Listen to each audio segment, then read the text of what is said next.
One of the most decorated athletes in Troy track and field history, Steve Venable is a five-time All-American and still holds numerous school records more than 30 years after his final meet for the Trojans.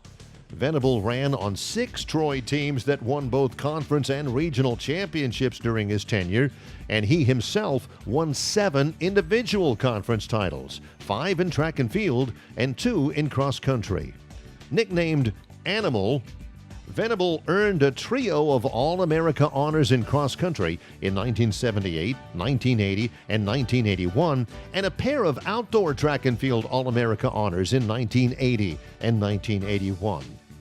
On one of the toughest 10K courses in the country, Venable finished 15th at the 1978 NCAA Division II Cross Country National Championship meet, just 20 seconds off a top 5 finish, and he placed 5th at the 1981 NCAA Division II Cross Country National Championship meet. Additionally, Venable took 2nd at the 1980 NCAA Outdoor Track and Field Championship, finishing just 1.3 seconds away from the title. He holds both Troy school records for the mile, with a time of 4 minutes 7.4 seconds indoors and a 4 minutes 4.84 seconds outdoors time.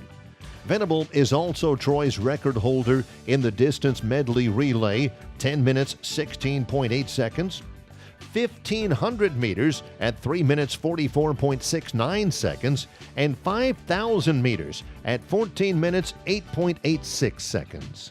A member of the Dean's List and President's List during his time at Troy, Venable earned a full academic scholarship to complete his master's degree in computer science at Southern Mississippi. Doc contacted me maybe 3 weeks before the start of school and asked how much I was running, and I told him 4 miles a day, and he said I needed to increase that to 8 miles a day, which was double the amount that I had ever run in high school. So I just thought, I can't do that, so I just maintained my 4 miles. By the time I arrived at campus in the first week of September and started practice, I discovered that these guys were running much longer distances than I had ever run. I mean, we would go out to run a 9-mile run at a moderate pace, and I couldn't do it. Apparently, Doc saw something in me that perhaps I didn't even see, because after fall quarter, he sent me a letter, said, "Congratulations on your grades." I had made straight A's the first quarter. And it said, "We're giving you a half scholarship for the rest of your freshman year." And by April, I had qualified for the national championships in the 1,500 meters. As a freshman, my sophomore year, I was scheduled to run the 1,500 meters at the Troy Relays. Around mid-afternoon, I decided to lie down and take a nap. I woke, looked at the clock, and it read 6:22.